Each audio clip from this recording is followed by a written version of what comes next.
Энх тайвны чин зоргийн зохиол Эх нохой. Годамжны нохой гэж хэцүү амьтан шүү.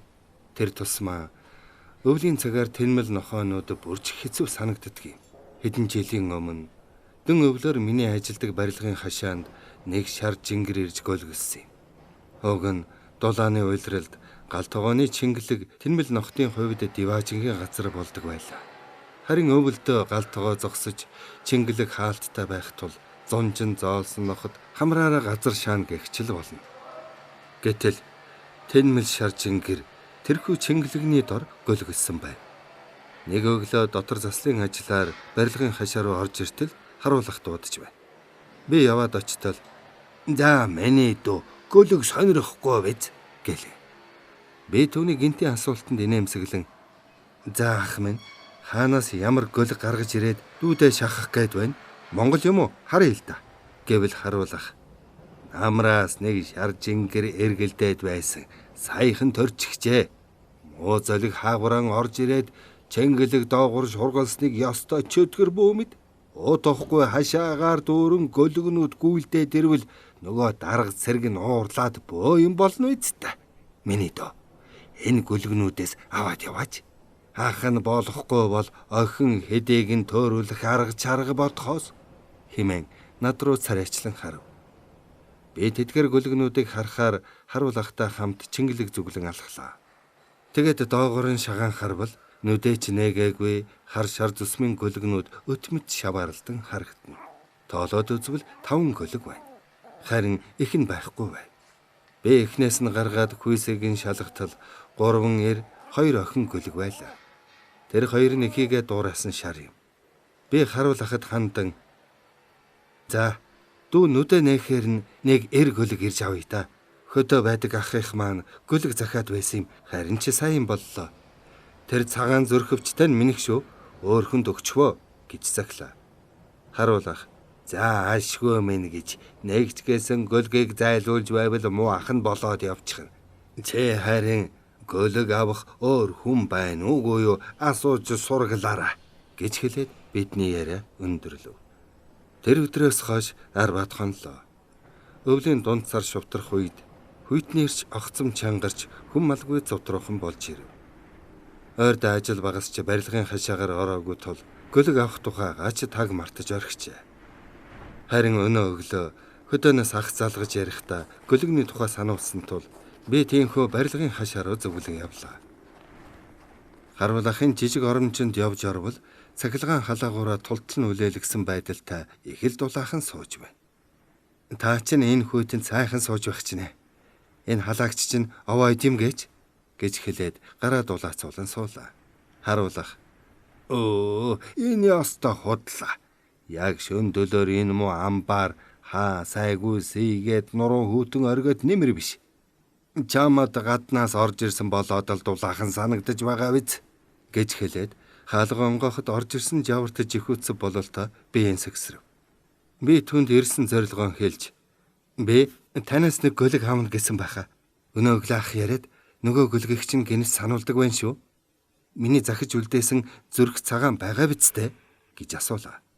Харуулах саяхан буцалсан усанд дөрдөг цаа хийгээд толгой сэгсрэн "Саяны зэгсэн хүйтэрдэг шөнөөдөд гөлөгнүүд нь тэссэнгүй.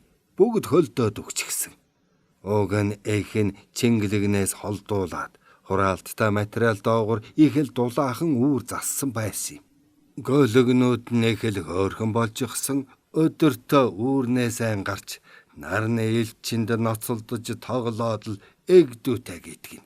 Би яг эхт нь хоол өгөх санаатай чингэлэг нээгээд нохон хоол чанаад өгч байл. Тэгээд өдөр болгон чингэлэг нээгээд хоол өгөөд байхаар сүүлдээ намайг харангуудаа давхиад ирдэг болсон доо. Нөгөө хэдэн золцгонууд нь ч ихийг нь дагаж гүйлдэн. Хөөрхөн гэдэг жигтэйхэн. Гэтэл тэр гэнэт айхтар хүйтэрсэн эхний шөнөөдөд гөлөгнүүд нь нэг нэгээрэн үхэж эхэллээ. Хэдхэн хоногийн өмнө дөө. Нэг өдөр авчирсан хоолоо гал тогоонд очиж буцалгаад дээр нь багахан шар будаа асгаад нөгөө шар жингэрийг дуудлаа. Тэгтэл Хураалттай материалуудын араас амандаа нэг юм зуусаар гараад ирлээ. Бич энд тэндээс хэгзэм олсон байх та гэж бодож байтал нэг гөлөг зууж ирээд миний урд тавьчихв. Тэгснэ намайг харж хэсэг сууж байснаа эргэн шогшуулсаар яваад өглөө. Өнөөх авчирсан гөлгийг нь харвал аль хэдийн хөлдөж өгсөн бололтой өөрийнх нь нэг гөлөг байна. Би яахаа мэдэхгүй зогсож байтал өнөөх чинь ахаад нэгийг зуусаар хүрээд ирлээ. Харамсалтай нь тэр гөлөгч бас хөлдөж өгсөн байсан. Тэгсэн харин тэр гөлөг чиний захиж үлдээсэн зүрх цагаан байсан шүү. Хөөрхий жингэр бүх гөлгөөн зөөж авчирсан боловч харамсалтай нь бүгд өгчихсэн байсан да. Тэгээд тэр саванд хийсэн хоолыг 50 гэгч нь идэж дуусчихад эргээд л нөгөөдүүлээ нэг нэгээр нь зөөсөр үүрлүүгэн яваад өгсөн. Миний өрөвцөн гэдэг жигтэй. Хоолойд нэг юм торчход болох юм биш. Ямар сайн та тэр муу амтныг зовоож байхаар үхсэн гөлөгнүүдийг нь шуудаан тийгээд хаях санаатаа нэгийг нь сугалан автал нөгөө муу шар жингэр чинь харамлаж байна гэж сүйд. Үрийнхэн урд гарч ирж хайдал архирч дайраад намайг харивгүй зуух шинжтэй байхаар нь би чайгаад тарьчихт нь орхилоо. Тэгтэл аз болж өчигдөр нь ягтлан ирээд бараа материалаа шалгаад явж байх үед нь бэ нөгөө жингэрийн тухай хэлээд авчихлаа. Тэгсэн харин ягтлан нэг их тоосон шинжгүй нохоо устгалын хүн дуутчихъя гэж хэлээд яваад өгсөн юм. Тэр хүмүүс нь харин өнөөдөр эрэх нь уу яах нь уу? Ах нь хүлээгээд сууж байна гэж хэлээд өтгөн харцаа надад өгөв. Би цаанаас ойчлох зуураа аргагүй те. Даан чих хүйтэрсэн юм. Дүүн жаахан эрт ирдэг байж те. Одоо яах вэ? Харин тандал амрын боллоо доо. Цаадуул чи нэрээд ихийг нь буудаж унгаад гөлгнүүдтэй наачаад аваад явчих байлгүй те. За. Дүүн чи ингээд явъя да. Тэгж байгаад уулзъя гэж хэлээд гарлаа. Тэгтэл шар жингэр амандаа нэг гөлөг зуусаар чингэлэгний дэргэд авчирч орхих нь харагдав. Түүнийг харсан харуулах хоол идэх цаг нь болчихж хөөрхий минь ингээд л өгсөн гөлгнүүдээ зөөгөөд явдаг юм. Нөгөө хэд намид байсан бол араас нь паацганалтаа дагаад явж байхгүй юу? Одоо буудуулахын хооронд хоол өгөөд чи яах юм бэлээ? Амтны их байхч хэцүү тавилан юм да гэж хэлээд шогшров. Би шар жингэрийг харж зогсож байтал тэрч бас над руу харж байна. Түүний харцсанд үрээ алдсан их амтны гуниг харавсал нэвчингсэн гэлтэй. Тэр харцыг харах тусам сэтгэл минь хоосорч гүн гүнзгий гансралт автах шиг. Би удаан харж төвчлгүй нүдэд альччин тэндээс хурдан явахын төс болон хаалгаруулахлаа. Тэгтэл харуулах ашгүй минь гэж нохоо устгалын хүмүүс ирсэн бололтой. Миний доо замаараа том хаалгаа онгоолгоод наад улсуудан оруулчихаарай гэв. Би тэр хаалгыг онгойлгож чадсангүй. Надад тийм хүсэлж төрсөнгүй.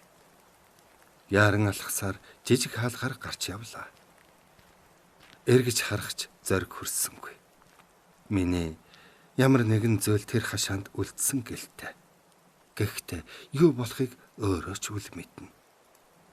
Гагцгүй эзэн хаяггүй их нохойн тавилан бидний дунд ч оршиж болох шүү дээ гэж бодохоор гуниг харуулслын хар нулимс хоёр нүднээс минь багтаж ятан ундрах бөлгөө. Зохиолыг бичсэн Инх тайвны чин зориг, зохиолыг уншсан Ойдвин Батсуу.